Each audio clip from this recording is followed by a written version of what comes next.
Ladies and gentlemen, welcome to the MMA game. It is the return of the MMA game. Yes, we are back and live in the studio. In today's episode, we're going to be talking about UFC 304. Yes, it is going to be a recap. And then we do have a UFC fight night taking place with Cariss Sandhagen against Umar Nurmagomedov. I probably butchered that name because I don't like that name, but I do like this guy. Now, before I get into it, you know I got to introduce you guys to the one, the only loser of the Derby.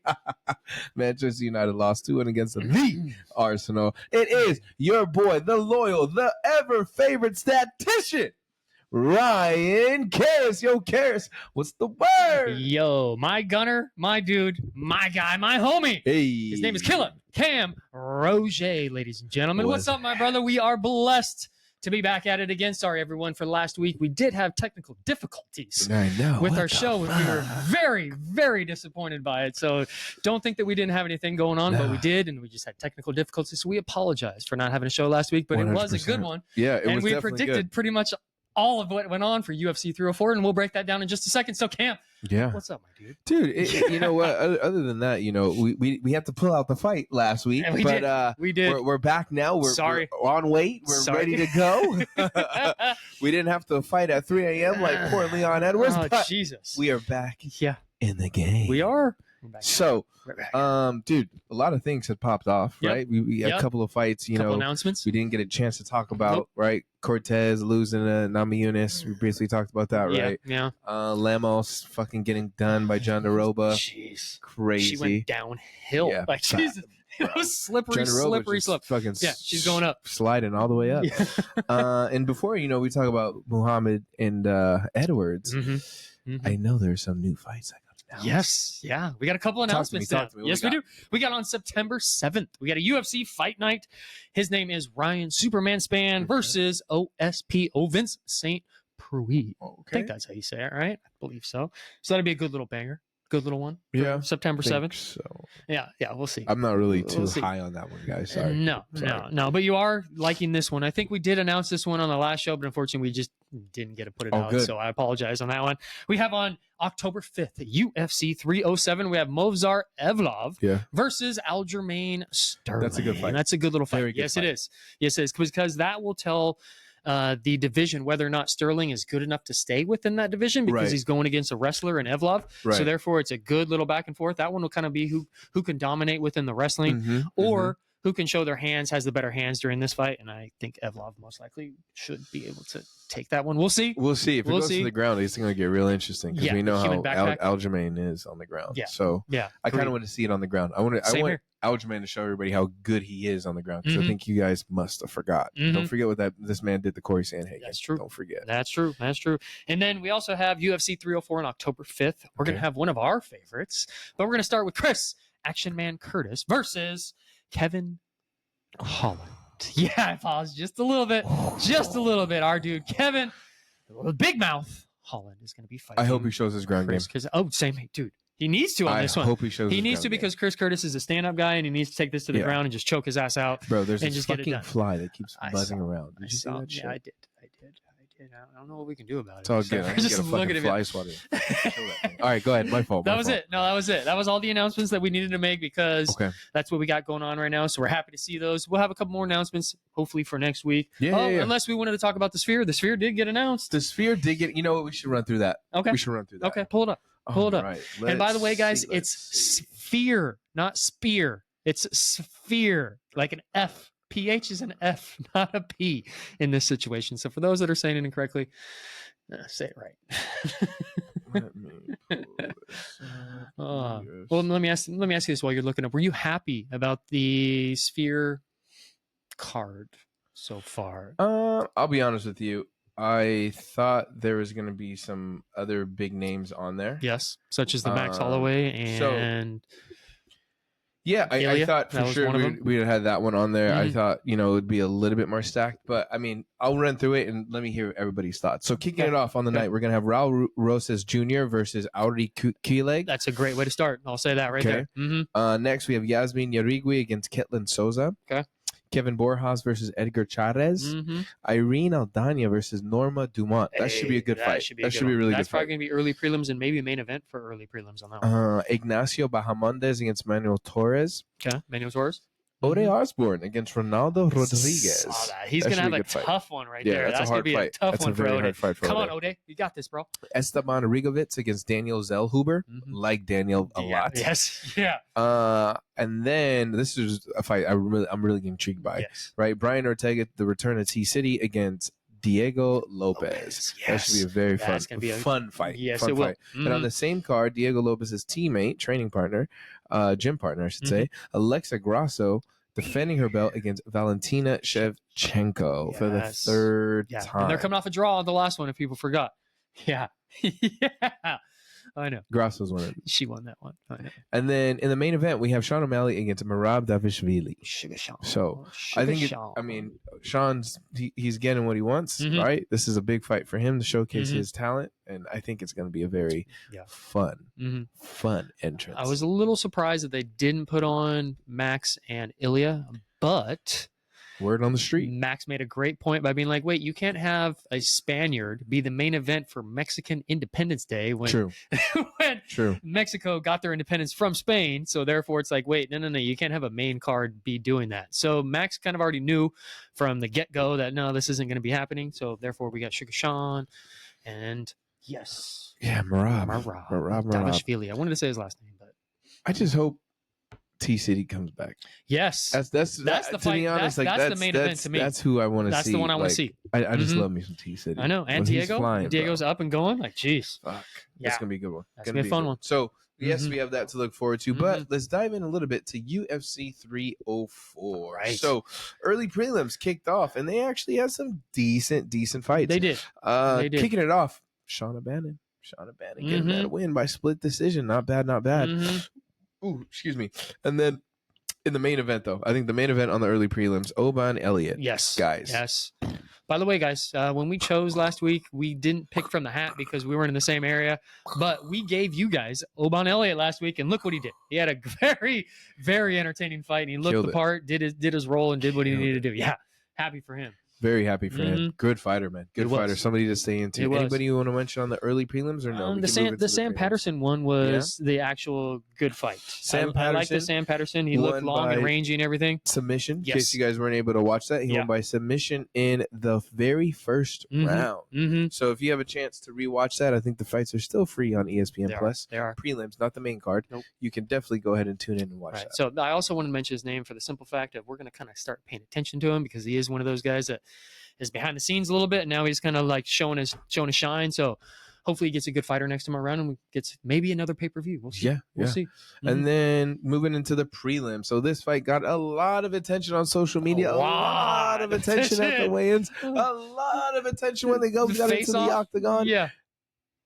And it was probably better if you played UFC 5. We had Muhammad Mokaev against Manuel Kopp. Oh, Manuel Kopp. Disappointing. Very disappointing. Very disappointing for everything that took place to get these two guys here. And then it led to what we all believe is the last fight for Muhammad Mokaev. And he'll be taking his talents to the PFL. So unfortunate decision there. But again, if they tell you to do something, you go and do the opposite, or you just go and make it a boring fucking fight. What do you expect? This is what you get. Here's your results of what you get. Now you know why Dana was pissed. Yeah, sorry guys, he's gonna go to the PFL. I was a little surprised. I had to like look back on that one, being like, wait a second, like really? He just won a fight and then he's going somewhere else. Now, my assumption is there's a little more behind the scenes besides just that, right? There could be a little back and forth that we don't know about between management and stuff, but look at his body of work, bro. His body of work's the same shit. I know. It's the same shit. It's the same old. So I mean, remember, but he's undefeated too. Like, wait. Yeah, but this fight was on the main card, and how do you get moved to the prelims? That should show you something in itself too, right? I mean, you look how juicy these two guys were. You know, they hyped up the fight very well. They did a really good job trying to get. They had to be separated the entire time. But then you look at how it transpired, and it's just like, this is not what I expect from two people who supposedly hate each other so much. You think they'd fucking go out and try and kill each other? They're gonna drop right at the drop of a hat, like next to each other. And 100K was on board. Yeah. Come on, That dude. didn't change anything. Come on. Dana White said that it didn't change shit. It was like, no, nobody did anything. There were 7 decisions in a row. Yeah, bro. Based on that, it's like, no, can't do that. you can't be doing that. That was unfortunate. At least, whenever you see somebody leave the UFC, never fun. The one fight I know you want to talk about, which is your girl, your homie, your pal, your number 1 female fighter, Molly McCann. Hey, Bruna Brazil. Didn't get it. No, she didn't. She looked like she was behind every single step of the fight. Yeah, bro. She looked like she had a little bit of a spurt there for a second. And then Brazil decided to be like, yeah, I'm going to shut you down real quick. And then just easily just take over. She came out hot, bro. And and she's just, I don't know, dude. I don't know what you do with Molly now. Because she moved down in weight to the 115. And I think she's already out of 125. tough for them to put Molly and Patty on the same cards because they both had 2 different trajectories after this. Crazy. Yeah. And then in the main event on the prelims, this was a very good fight. You had Nathaniel Wood against Daniel Pineda. Wow. Yes. Wow. Sorry, everybody. Wow. This was my choice for the undercard fights, and I said, watch Nathaniel Wood because he's gonna put it on him. Yeah. And Daniel Pineda had a very good fight because he had his chances a couple times. Yeah, he did. Even though he got kicked in the stomach and he got kicked in his kidney, he was just like, wait. He was trying. Liver shot. He was trying. He was. Nathaniel Wood, class, man. Very class performance. Very happy. Very clean performance on his side too. Fun to watch. And then the main card kicked off. So starting up, and guys, first off, before you even get into the main card, how do you think the crowd was, bro? Because remember the time difference. Shout out to those English fans, because you guys kept it rocking. They did. And there was moments when I thought it was gonna nosedive and fucking you guys were gonna get bored as fuck, but you guys found a way to get it popping, man. So shout out to you guys. Yes, well done. I wish they would have actually kind of changed this one because it would have been okay if they did like a noon for United States, right? They would have done a noon pay-per-view, and therefore it would have been better for them. Like 9 me being p.m. selfish just kind of worked out for me because I was at the Arsenal game. So when the Arsenal game finished, because the Arsenal game started at 5. Oh, perfect. Main card kicked on. So I didn't get a chance to watch the early prelims or the prelims. I was trying to watch it, but I was like, nah, fuck that. Yeah, we'll watch it later. As soon as we're done, I'm going to stumble my way out of the stadium, put the phone on my fight, and then I'm going to watch it. And that's exactly what I did. Put my phone in the fight. Woke up the next morning realizing, oh, fuck, I didn't really get to watch the fights. Yeah. So then yesterday I went back and rewatched every single one of them. Nice. Yes, it was worth it. Yes. It was a good card. So worth it. Yeah. So moving on. After that, we had Arnold Allen against Giga Chikadze. Arnold Allen gets it done. Unanimous decision. Yes. And again, Arnold Almighty. Guy's good. Guy's good. Very good. And poor Giga, I thought Giga was handling his own. If I had to give it a score, I would probably give Giga 1 round. Yes. I gave it 2-1 because I gave him the first round, actually. Yeah. He just had a little bit more Arnold turned it on, though. Yeah. Arnold turned it on. Yeah. He found a way to turn and just put it on him. You could just tell, the shots that he was landing did so much damage on Giga to where when Giga was returning fire, not really so much. No, there wasn't as much stank behind it. He was circling to the right in order to be able to get away from his power side, right? And he was doing that the entire first round. Giga was still being able to get off his punches and his kicks and everything and doing well. Dude, he had a high kick that he did a spinning high kick and his foot went above his head and missed. And I was like, oh my God, Giga, you're so talented with the way that you throw your kicks. And then second and third round, all Arnold Allen did was he just turned up the volume. He was like, you know what? I'm going to beat the shit out of you and I'm going to get you from this angle and this angle. And then he was able to figure out how to get to that left side without getting punched with the right hand and his right kick. So he was able to kind of finally break it down a little bit and figure out Giga's timing a little bit. And then he just put too much pressure on Giga to be able to get back into the fight that Arnold was just able to take it over. Yeah, it was awesome by his great performance. Yeah, great. I can't wait to see his next fight. I know. He had to win this fight. I don't know who they give him. He had to win this fight. Don't know who they give him. Well, they got to give him a top 5, but I just don't know. Don't know who they give him. I think he needs 1 fight and then potential another title fight. Potential. Yeah, could be 2. Depending who holds the belt. It depends on how it plays out with Ilya and Max on that one, and Volk, because if Ilya wins, actually we'll see. That's just another conversation on its own. I don't want to go down that road just yet. Nah. Okay. So next one, we had Christian Leroy Duncan against Gregory Rodriguez. Unanimous decision. Look at that smile on his face, guys. Your boy, Gregory Rodriguez. I told you, RoboCop's something serious, he bro. is. And not only does he look, and thank you for, I think Michael Bisping was saying that the whole fucking time on the broadcast. Yeah. This guy's a specimen. Look how he looks. Yeah, bro. Look at this dude's body. Dude's ripped. Yeah. Not only that, he could fucking, his hands are strong, and he has a really good ground game. And he's got a black belt in jiu-jitsu. Really good you're in trouble if this gets on the ground. So, and I think in this fight, you saw the evolution of his hands, because I think previously I wasn't really too happy with his hands. No. But like, he's fucking strong, powerful, and he put it all on display. So shout out to Gregory, huge win. Can't wait to see the next one. And you were questionable in his hands because he put himself in bad positions in earlier fights to where he got caught, and that's why he lost his couples. This one he was actually being a little smarter. There was a couple times during this fight that I thought CLD would catch him, and he just barely missed, or he just got his head out of the way, and it was just like, but CLD got disappointed. Every time Gregory landed, you just knew it hurt. Oh, it hurt. You saw the damage. There's one that spun him around too. That fucking oof. The one where he stopped for a split second when he spun him around and was like looking at the cage, and you're like, wait, what are you doing? Yeah, I thought it was going to end early, but hey, shout out for Leroy Duncan to staying in there. Yeah, because he's a good fighter too. Very good fighter. But RoboCop should get a top 15 on this next one. Yeah, hopefully, I think so. Right? I think so. Get him into that echelon and try to get up there. So. That would be fun to watch him take part in that. Next, we had a very, very good fight. King Green against Paddy Pimblett. Paddy gets it done by submission, round 1. And do you want to say our prediction before you say it? Told you so. Yeah, that's what we're gonna say. Told you so. Told you. Again, I think a lot of people forget that Paddy's ground game is fucking spectacular. He is known to be deadly on the ground. Right. So why the fuck would you do a takedown there? Yeah. Why would you attempt a takedown, Bobby Green? I don't get it. Like, when you're a stand-up guy who wants to use his hands the entire fight, you literally went into Paddy's into his world game plan. It is, and it just you could just, unfortunately, he popped his arm. Like, who knows how long King Green's gonna be out for? But Paddy definitely proved every fucking hater wrong. He did. Fuck you guys, I'm here. And his call out, I absolutely love it. Oh, it was great. Because I'm glad he did. For people that want to see him get tested, Renato Moicano will fucking test his ass because it won't be that easy on the ground like Bobby. No. And on the hands, we know how Renato is on the hands. Yeah. So I think that's a great call out because it's another big test for Paddy, and it shows that he has big fucking balls and he's going to take these hard fights. So Money Moicano's fighting BSD next. That's the only issue. If he can't get through BSD, then we're not going to see Paddy and him. But I think he can get through BSD. He needs to take BSD to the ground. Well, if BSD he can't be standing on his feet. If BSD smart, you know what he does? Calls out fucking Paddy after he beats. Right after he beats him, because that's going to be an even tougher fight. Yeah, for Paddy. Because now you're talking about a guy who I'm very high on. Yep. Right. Yeah. Military background, doesn't break mentally. Staph infection against DP. Right. Who knows if that led to the decision or not? But whatever. You're gonna get yeah. You're gonna get it dangerous. So I think either or, Paddy has to get the winner of that fight. Yeah. Either or. That's a good fight. That'd be a good one. Good fight. I still want him to fight Money Moicano. I think there'll be a little better back and forth, a little build up for the fight. Yeah, you won't get nothing shit from BSD. No, he'll be straight business, and he'll kill you. Straight. Yeah, 100%. He'll literally kill you. 100%. And then moving into the co-main of the evening, it was for a strap. It was for the World Heavyweight Championship of the world. Tom Aspinall. No, fuck that.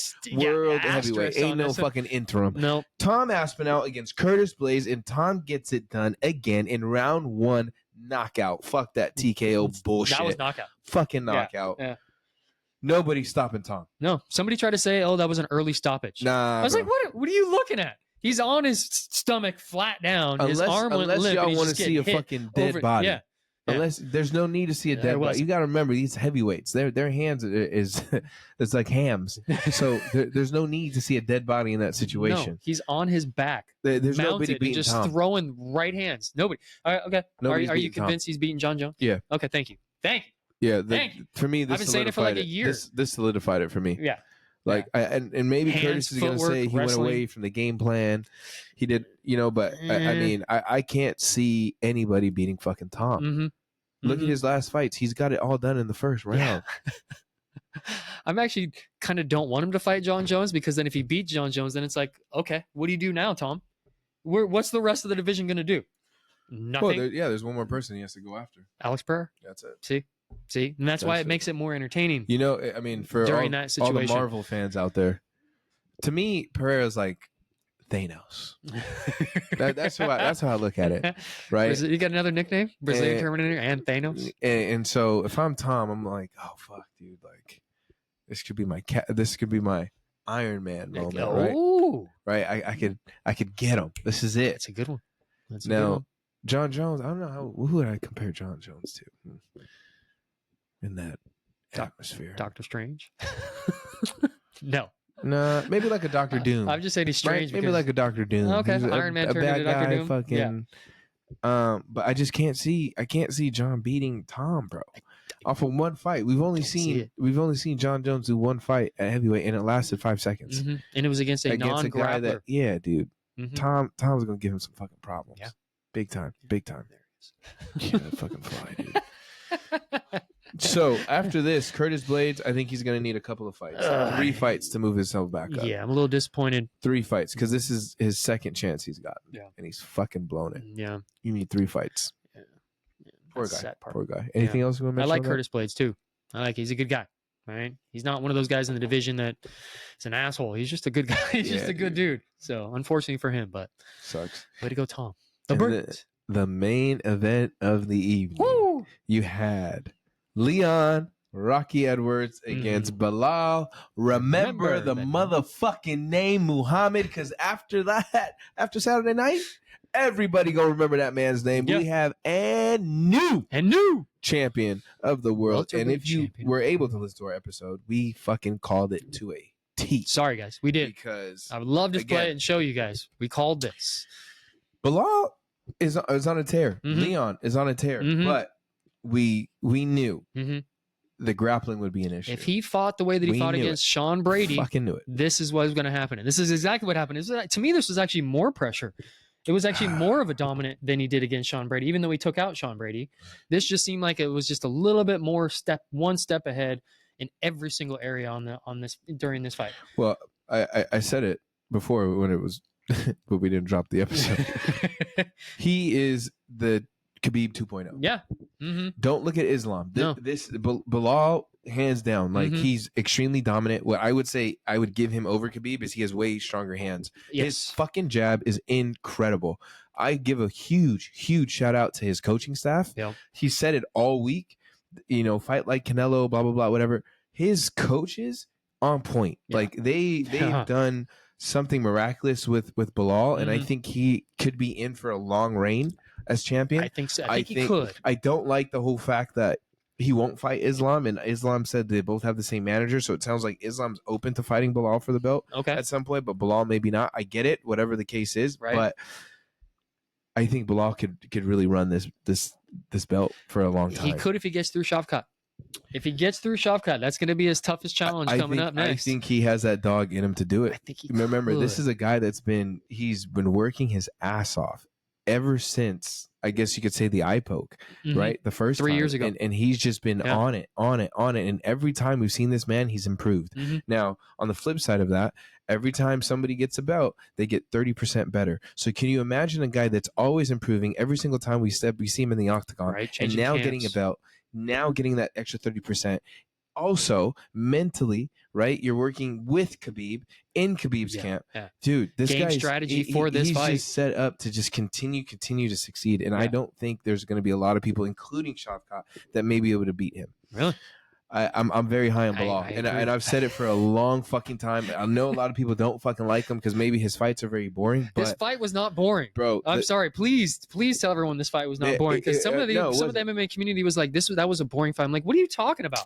That was a back and forth, not really back and forth, but that was just so much of a dominant performance by him that he was ahead in every single category of this fight. Yeah, you have to understand the pressure and all that he's applying to Leon, right? In order for Leon not to show off his striking. And look how overwhelmed Leon looked. There's one clip I remember when I was rewatching the fight where Belal has his back and Leon just looks done. Like he's like, what do I do he's here? Out. I don't know where to go.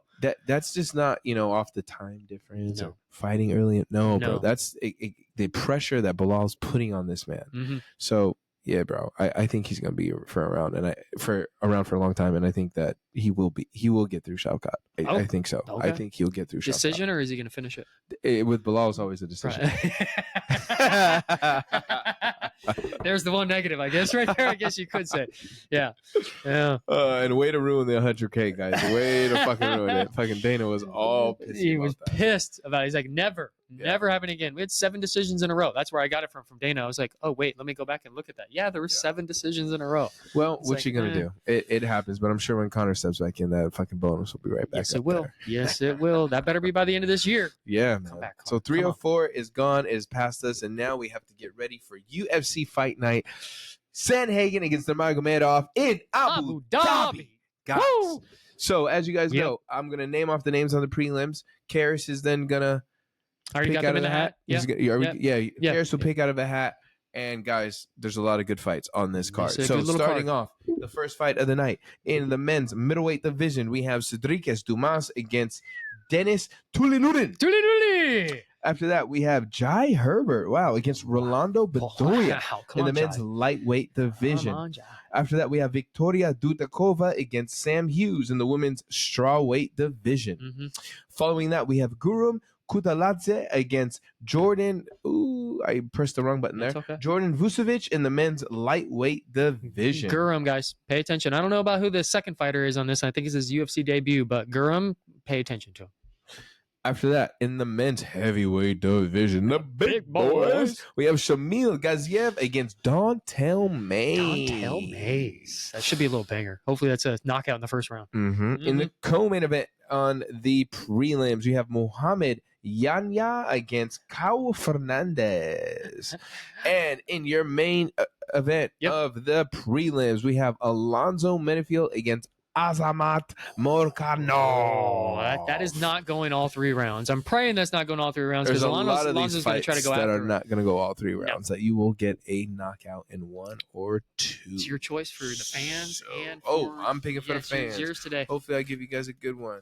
I think this. You want Gurum? That's who you want. You want Gurum? No, they did not get Durham. You guys got Dudukova. You got the girl fight against Sam Hughes. Victoria Dudukova against Sam Hughes in the women's strawweight division. Now I'll go ahead and pick the winner of the next fight of No, I got Tulinurin. You got Tulinurin against Cedricus Dumas, and if you know me, I love me some Cedricus, so that one's gonna hurt, but I will support him regardless. I got a decent one. Who'd you get? Dontel Mays. Dontel Mays will most likely get knocked out. Shamil Gaziev. He might actually on this one, but that's me going because that's the heavyweights. That's the big boys. The big boys always have a chance for a knockout. So love it. Remember, you guys have Dudukova, and I have Tulinurin, and Cariss has Dontel Mays. Yes, sir. So before I let Cariss take it away with the stats, I'm going to introduce you guys to the first fight on the main card. We have Joel Alvarez against Elves Brener in the men's lightweight division. Cariss, hit him up with those stats. In the lightweight division of 155 pounds from Spain, Joel Alvarez El Fenomeno. I think that's how you say it. Is 30 years old, stands at 6'2", and his fighting style is a striker. He has a professional record of 20 victories with 3 defeats, 3 wins by KO, 17 wins by submission. Let me repeat that. 17 wins by submission. You think this is going to the ground, guys? I think it might be. And 13 first-round finishes. He has 7 UFC fights, 5 victories with 2 defeats, currently coming off a submission victory over Mark Chiesa back in July of 2023. So he's had a little bit of a rest. He's had a year off, and he's going to come back. From Brazil, we have Elves Brener, who's 26 years old, stands at 5'10", and his fighting style is jiu-jitsu. Okay. He has a professional record of 16 victories with 4 defeats, 11 wins by submission, 9 first-round finishes. He has 4 UFC fights, 3 victories with 1 defeat, currently coming off a decision loss to Miktabek Outerby back in May of 2024. I'm going with Joel Alvarez on this, ladies and gentlemen, because of the 17 finishes on the ground, 17 submissions. I'll make it interesting. I'll go with Brener. Okay. He's a jiu-jitsu guy, so we'll see. This is most likely going to be going to the ground, so we'll see who can finish on the ground. Yeah, why not? Let's go with him. After that, we got in the ladies' women's strawweight division. We got Mackenzie Dern against Loopy Godinez. Wow, this is going to be a little good one. In the women's strawweight division of 115 pounds from Brazil, UFC's number 7th ranked strawweight in the world. Her name is Mackenzie Dern. She's 30 years old, stands at 5'4", and her fighting style is BJJ. She has a professional record of 13 victories with 5 defeats, 7 wins by submission, and 6 first-round finishes. She has 13 UFC fights, 8 victories with 5 defeats, Currently come on a 2-fight losing streak. Oof. Coming off a decision loss to Amanda Lemos back in February of 2024. Yep. From Mexico, UFC's number 10th ranked strawweight in the world, Loopy Godinez is 30 years old, stands at 5'2", and her fighting style is boxing. So is this standing on the feet or is this going to the ground? She has a professional record of 12 victories of 4 defeats, 1 win by KO, 2 wins by submission, and 2 first-round finishes. She has 11 UFC fights, 7 victories, 4 defeats. Currently coming off a decision loss to Viviana Jandiroba back in March of 2024. This is a tough one. This is a little bit of a toss-up, this one's tough. I would say. And this could be a pick'em. I think it actually is. There was no stats on saying whether or not who's the favorite, who's not the favorite on this one. But I believe I'm going to go with Loopy Godinez because I believe she's going to be able to keep it on the feet, and Mackenzie Dern's not going to be able to get it to the ground, even though we like watching her on the ground.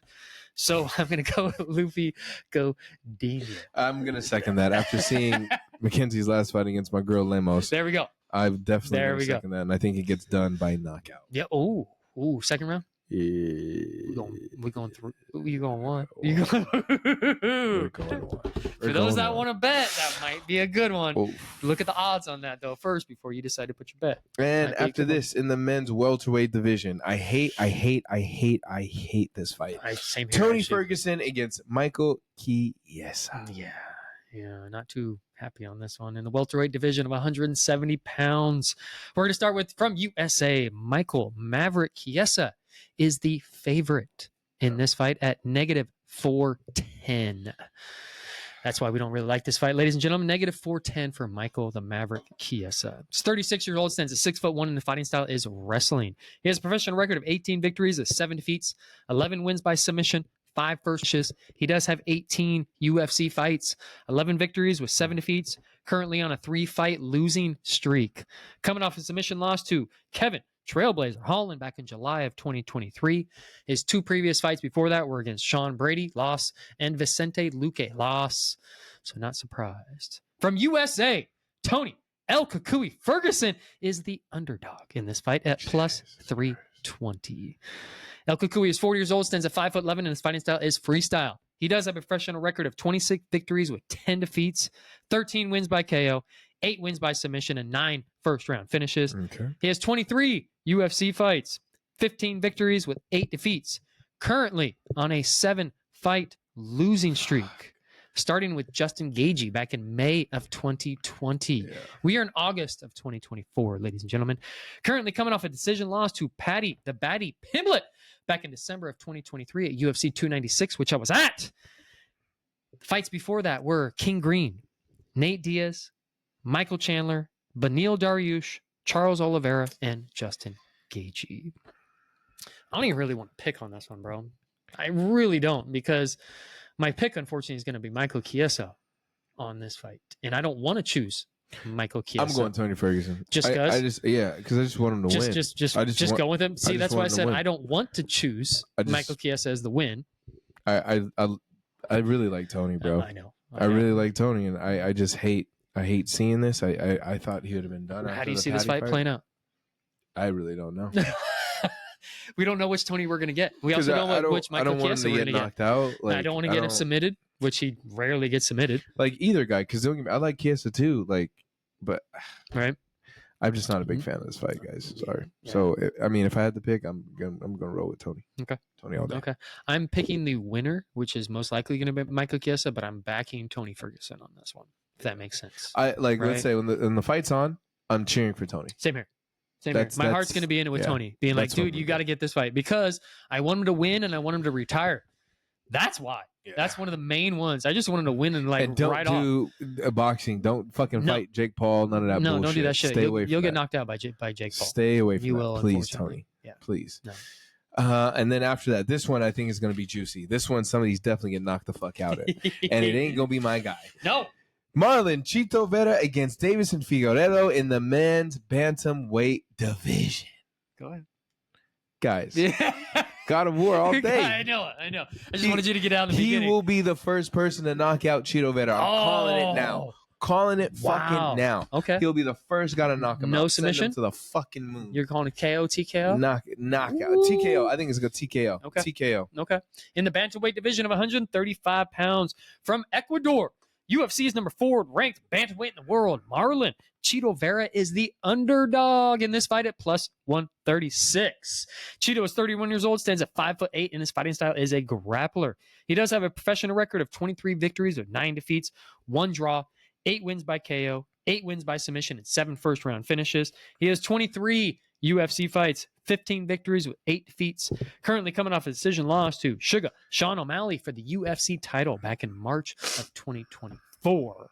From Brazil, UFC's number 6 ranked bantamweight in the world, Deiveison, God of War Figueiredo is the favorite in this fight at -162. He's 36 years old, stands at 5'5", and his fighting style is boxing. He does have a professional record of 23 victories with 3 defeats and 1 draw, 9 wins by KO, 8 wins by submission, and 11 first-round finishes. He has 16 UFC fights, 12 victories with 3 defeats and 1 draw. Currently coming off submission victory over Cody No Love Garbrandt back in April of 2024. Come on, God of War. Come on, God of War. You should be winning this fight. And by the way, guys, see the surprise on his face on that one? Because I've been backing Chito this entire time. And then after that last fight against Sean O'Malley, not so much. Knowing that was the fight that Chito wanted this entire time. Time to get off the Chito train. And then all of a sudden, he doesn't do Chito for that fight. Like, this is the fight that you were wanting, you were asking for, and you were not Chito. God of War is just coming into a new division and just trying to show his dominance and just trying to keep fighting. That's why we're going God of War. And most likely it's going to be a submission or a TKO. I don't see this going I don't really see this going all 5. I don't think so either. Actually, no, sorry. This isn't even 5. This is only 3. 3. Yeah, I don't think so. I don't think it's going 3 I don't think it is. I don't think so, especially when he gets touched. And I mean, I want to know how good he recovered from getting beat up by Sean, because Sean touched him up too. So we'll find out. Bad too. So this is going to be a very hard fight for Chito. He cracked him a number of times during that fight. So hopefully he changes the game plan, doesn't start off slow. But one of our favorite fighters is coming up next. We'll see his face. In the men's middleweight division, we have Mikhail Oleksiejczuk against. Yes, he's back. The pirate, the one-eyed bandit, Shara Magomedov, baby. Yes.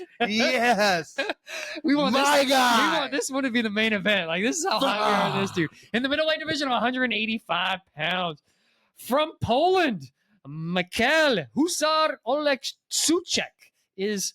I don't know if he's the favorite or the underdog in this fight. We don't know because they didn't do the stats. He's 29 years old, stands at 6 foot tall, and his fighting style is MMA. He does have a professional record of 19 victories with 8 defeats, 14 wins by KO, 1 win by submission, and 11 first-round finishes.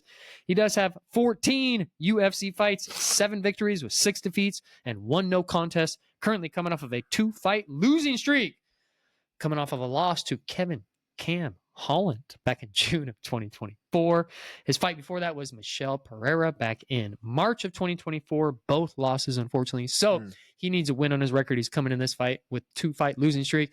He's going to come in a little bit different. But from Russia, that's right. UFC's one-eyed rising star, Shara, the Bullet, one-eyed pirate Magomedov, is 30 years old, stands at 6'2", and his fighting style is freestyle. He has an undefeated professional record of 13 victories with 0 defeats, 10 wins by KO, 7 first-round finishes. He has 2 UFC fights, currently coming off of a TKO victory over Antonio Tricoli back in June of 2024. Guys, we don't even need to announce who we're going for on this one. I think you already know. Magomedov. Hey! There it is. The Bullet. One-eyed pirate. Coming for that fucking treasure, Would you call him the one-eyed bandit pirate? I kind of like that. I think we need to kind of add that in a little bit. That's also known as Redbeard. Redbeard. It's a good one, too. Redbeard. So many different nicknames. Bro, that's a fucking t-shirt right there. That's a good one. Redbeard. But, like, do a shirt which it's all black. It's all black shirt. And just have the red but beard. A red beard and an eye patch. And just That's it. That's it. And you can do the eye patch in white. You hear that, with Tunko? the red beard and then all black shirt. That'd be dope. That's it. That'd be dope. Tunko, you hear that? That's a good one. Don't steal my fucking ideas, by the way. Any of you motherfuckers steal that shit, I'm coming for your throat. Mm-hmm. And don't steal the Brazilian Terminator, too. We got that one going down. Leave it alone. Leave it alone. And in the main event of the evening, yes, it's going to be in the Bantamweight division. We have Cariss Sandhagen against Umar Nurmagomedov. Yeah, I'll let you wait to make your decision because I already know who you're going for. From Russia, excuse me, in the Bantamweight division of 135 pounds. Yeah, from Russia.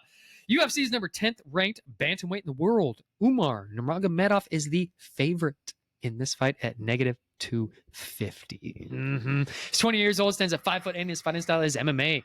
He does have an undefeated professional record of 17 victories with 0 defeats, 7 wins by submission, 5 first-round finishes. He has 5 UFC fights. Currently coming off of a decision victory over Bekzat Almaken back in March of 2024. That was the guy that stepped in a short notice and almost beat Umar. Scared you a little bit because you're like, ooh, he showed a couple weaknesses in his game. But that's what happens when you have a guy that you don't know about and comes in and all of a sudden just wants to prove himself against a main fighter like Umar. So not surprised.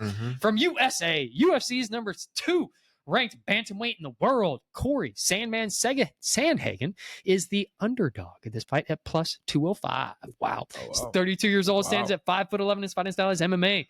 Does have a professional record of 17 victories with 4 defeats, 7 wins by KO, 3 wins by submission, and 6 first-round finishes.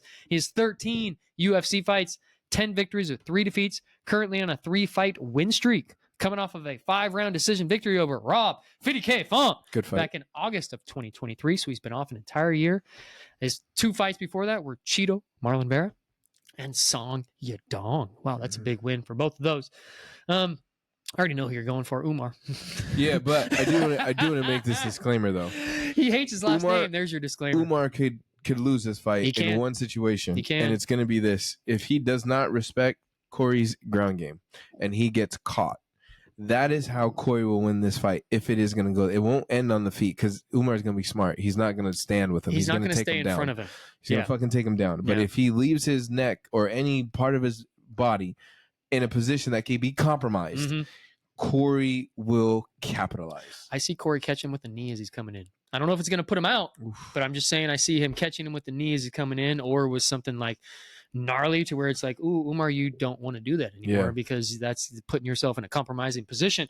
So I am actually going to be backing Cariss Sandhagen. Oh, perfect. I love it. I love when we go against the main event.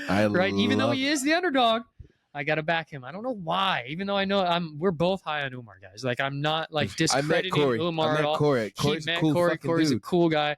Right. So, but just there's some levels about Umar that I'm a little afraid of, but for some reason I'm pulling for Corey on this one, even though I feel Umar might be able to take it. But I want Corey because I would rather see Corey against Sean O'Malley versus Umar against Sean O'Malley. How do you like that? Well, you like that one? Umar would beat Sean O'Malley. Yeah. Because it's going to be like Belal. I'm telling you guys now, it'll be like Belal against Leon. Yeah, that's what it is. Exactly what you'll see. We'll get people say, "Oh, that's a boring fight." No, it's not. Well, these guys are trying to just fucking win and get the belt. Yeah. So they want pay-per-view points, ladies and gentlemen, and they want that strap. So it doesn't matter what they do in order to be able to win. Corey against Sean would be fun. That would be because I think Corey would be able to handle Sean's like shit talk and how Sean does his thing. I think he would handle that very well. Yeah. So and their height and their length on both of those, that'd be fun to watch. Right? Just their in and out. Who can capitalize more? Who can get more leg kicks? Who can get in and do a 1-2 and get out without getting touched with an elbow or something on the way out, or those body kicks or those leg kicks? We'll see. Yeah, should be good. So that is going to conclude that UFC Fight Night Saudi Arabia card. By the way, it's 12 p.m. Pacific Standard Time on Saturday. It's not an evening fight. It's 12 p.m. Pacific Standard Time on ABC for free. It's that early one. Make sure you guys tune in, though. Right? It should still be on ESPN Plus, though, right? I believe it's on both, but I just know that like they're showing the main card on ABC, so everyone can see it for free. I will be working, unfortunately, but yes, I will have it on my phone. 100%. Always got to have it on the phone. If not, watch the replay. Yeah. Well, that is going to conclude and welcome us. I mean, it's nice being back in the studio, I'm not going to lie, but that's going to conclude the show. It is. I had so much fun being here with my boy once more. Yes. Arsenal 2-1. Just have to throw that out. By the way, we wore our jerseys on the last show also. I had my United one on. He had his Arsenal one. Mine looked way better because it was cleaner, nice and white with the little red. It was a Manchester because we had a Manchester card. And he had this ugly ass. I was representing London. Oh, you were representing what's her face? What's her name? Who? My favorite. girl. She's from Liverpool. Just the same even place worse. as Even worse. Patty. Even worse. Yeah, Liverpool suck. Anyways, all I gotta say is Arsenal finish out on top. Arteta can't wait to see what we do this year. So happy. So good. I'm not even gonna be happy about the winning the PKs. That means absolutely nothing. Yeah, it was good. They had to show the AYSO kids what happens when they tie. Anyways, with that being said, the MMA game is out. Yep. See you in Abu Dhabi.